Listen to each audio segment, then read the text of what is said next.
Hello, everyone, and welcome to our Goby Teachers Workshop. This is day 2, and we're very excited to show you around and what we've been up to today. We've got Gav with the teachers, so we're going to bring Gav in now. Gav, how's it going out there with the teachers? Where are you, and what's happening? Hey everyone, and we're here on Saturday here in Witbank. Today's been all about practical training, going through the manual with the coaches, warm-ups, aerobic, anaerobic exercises. So it's been really, really great. So we're going to cross over now to Lee and Seppo, who are doing soccer and netball drills that they've learned in the basics. So we can run sessions, or the teachers can run sessions properly at the school. But Seppo and Lee will be going to these schools in the next month and implementing a Maven into the schools, plus the physical education program, because we've heard all the challenges and we're going to try adapt our new system to them to help them here in Witbank. So what I'm going to do now is I'm going to cross over to see what Coach Lee is doing, and we're going to just interview him quickly while we're doing a session, just so we can see what's happening. Sounds good. We look forward to seeing what's happening. Are the teachers having a good time, Gav? Yeah, look, I'm going to show you the teachers right now. Yeah, they're doing some drills with Coach Lee.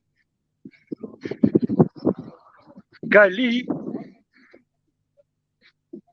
Yeah, we got Coach Lee. Lee, what are you doing now? Just teaching them the basics and fundamentals of soccer. And is everything going well? My crowd is loving it and seems to be having a good time. Coaches, are you liking it? I can't hear you. Johnny Vulikati. Johnny Vulikati.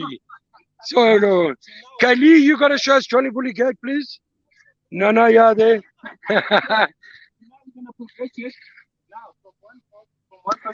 Okay, there we go, Daryl. We had the coaches doing some basic drills.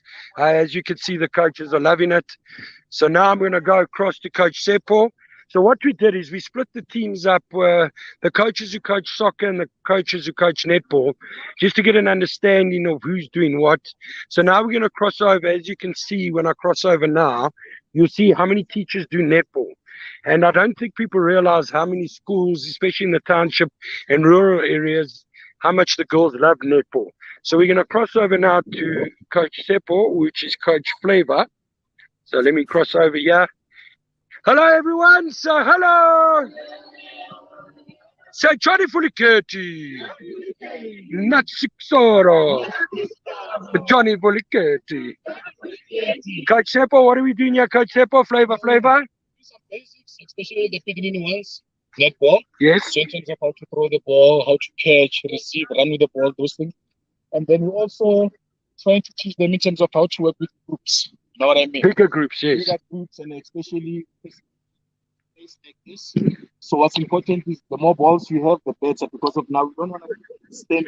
100%. Yes, I agree with you. So maximum participation is what encouraging. So far so good. The parents, the coaches are loving it as well. And there we got the naughty kids, as you can see, yes. Then you can see Zigzag passing, yes. Start with one ball. Yes. And with the zigzag, you can start with any skill. So you can start with shoulder pass. Let's go. Shoulder pass. And then the ball will come back to me again. And then you're going to do 2 balls. And then it's all about concentrating. Okay, brilliant. So On your toes. Let's see, on your toes. Gav, Yes, maybe so while we you're there, just a question from me. Let's go. How do we ensure mass participation when it comes to a big group like this? How do we make sure as many kids as possible are participating? Okay, Daryl, I'm going to move away now and I'll answer that. Just say that question again. My question was, with a big group of children or teachers like this, how do we ensure mass participation and try and make sure as many people are participating at any one time so that we don't have kids standing around getting bored? Yeah, just before Luke's workshop tomorrow, I'll be showing them that. But the main idea is, obviously, equipment's a big issue with the schools. We're going to be giving them equipment, but the whole idea is they're all busy. So we try to create a game scenario where they're all doing the different skills within the game. So they'll be doing passing while at the same time playing a game without them knowing that they're actually doing the skills. And we can do probably about 20, 25 skills within that small space of time where they're all running around, even if they don't have a ball. They're all running around, and in soccer especially, they're finding space like in netball, and that's a big part of the game, not just when you're with the ball, it's when you're without the ball. So that's what we're creating here now with Seppo and Lee, where they understand, because they've got a big group of kids of about 30 or 40 per session, where all of them are busy and they're not just standing on the sideline, because it's not going to help anybody. So where they all get a chance to actually touch the ball, move into space, and feel like they're part of the team. Yeah, that's a good answer. Thanks, man. And then just have the teachers, these teachers, have they enjoyed the workshop? Have they learned a lot of stuff that they didn't know before? What do you think the benefit has been to them? Teachers kind of thrown in to teach a subject that they may not necessarily feel comfortable doing. Have they got enough skill now to feel confident out on the field with the kids? So I think I'll answer that, but then I'll go to one or two of the teachers so they can give you the answer. I think we had at lunch, we had 2 or 3 teachers approach me and saying how much more beneficial this course is than actually doing a rugby course or a soccer course, because we're teaching them how to deal with kids, and the best way to coach them, especially physical education, and that's where we get the kids to be able to create an awareness to play sport. So a lot of people think it's just about soccer, cricket, netball. It's not about that. It's about getting their gross motor, fine motor, getting their skills right before they can actually go in the afternoon and play. Because those kids who don't have that will feel they don't want to really go play the sport because they're not comfortable. So what I'm going to do now is I'm going to get over to some of the teachers and just ask them what their feelings are. So I'm just going to pull 1 or 2 aside here. So let me find... So we're going to find a teacher here. Sorry, ma'am, we're going to ask you quickly just to do an interview with us here. So Daryl asked the question, how have you enjoyed our workshop? I've learned so much. Although PT is not my speciality, I've learned so much how to involve kids and how much advantages sports and schools have, and that we must really encourage our kids to do sport. Thank you. Let me pull somebody else aside. Sorry, ma'am, we're going to ask you, do you mind being on live TV here? We want to ask you how you've enjoyed this course that we've run over the last 2 days. I've enjoyed it very much. It was very practical. Learned a lot of things that we can go and share with the children to make sports fun for them. Not always to be so serious, but to make it fun, because children enjoy learning while they are playing. And do you think that doing physical education will definitely help them in the classroom? A healthy body, a healthy mind, 100%. Thank you. That's what I wanted to hear. Help even happy children. You know, some children are too frustrated. Just let them go and play, let them do sport and get rid of all the negative energy. That's very, very helpful. Thank you so much. Gav, maybe I can just ask another question while you're there, and maybe you can ask the teachers. Is this balance between being competitive versus mass participation? How do we help schools and teachers and just environments to be more conducive to what's more important? And for me and for us, I think that's participation. But there are really competitive environments out there, and what serves the kids better, mass participation or the competitive drive to try and make it to the top? What do you think is more important? I think it's a very interesting question, because it depends what school environment you're in. I will get some of the teachers now here at the soccer station.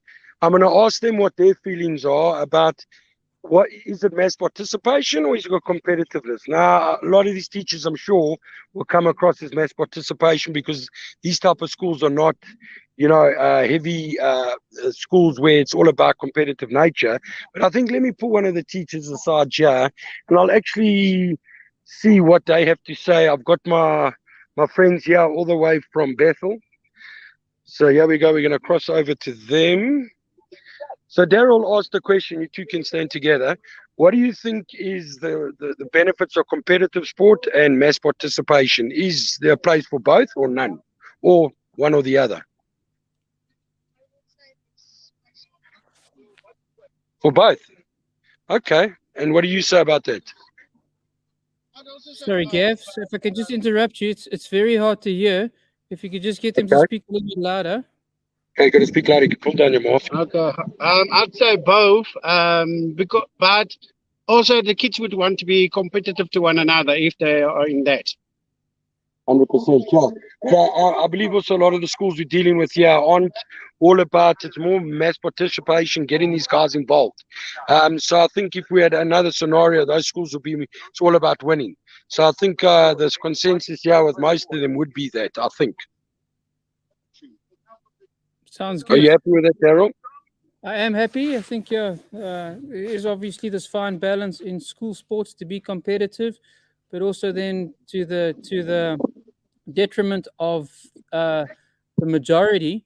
And I think if we can find this balance between mass participation and the competitive nature, I think we're on a winning streak there. And Daryl, I just want to take this time quickly just to thank the teachers of Witbank. Esther, who's from the Department of Education, who, let me just get out the sun here, who helped us actually put this together. She's been brilliant from the basic Department of Education. And a big, big thank you to Atachi. Without Atachi, this wouldn't be possible at all. And it's, made a lot of dreams come true, not just for us as a coaching business, but to empower other people, but for the teachers and the amount of lives we've affected over the last 3 years. And I think we've done nearly 200 schools, which is amazing, from Mlazi to all the way to Mpumalanga, and to thank Atachi so much for their support, because I think without them we wouldn't be here. And also to Vaughan Bishop, who's the owner of Goby, for his vision and understanding and trying to make a difference, which I think he is. Even with the recycling competition, the entries that have come in have been surpassed all our beliefs, and they've been unbelievable, and that will be judged in the next 2 weeks. So I think that needs to be a big shout out to those people involved. That's very cool. Maybe one last thing in 15 seconds. Can you tell me what's coming up tomorrow? What is there to look forward to, so that the guys know what to watch and look out for tomorrow? So first thing tomorrow morning, because we didn't have the time today, is just for me to do a mass participation session without using equipment, where a lot of these schools don't have equipment. They will have now. Is just to show them how we can do about 100 different drills not using any equipment. And then we've got Mr. Luke Lambrecht, who's the #1 child protection expert in the country, helps Teddy Bear Clinic, men and women against child abuse. He's going to be here tomorrow and speaking to all the teachers for the full day and giving them what the do's and don'ts and where we sit currently in South Africa and what their rights are. So we're really looking forward to that. Cool. Sounds like a good day. Thanks for giving us the update outside and with the teachers. And to everyone who's watched, we look forward to having you watch tomorrow. Send us some feedback on what you think.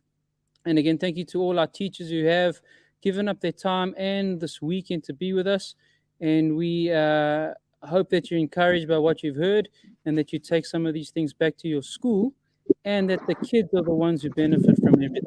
So thank you for your time. 100%. And we look forward to chatting to you guys tomorrow, and see you then. Cheers, eh? Just guys.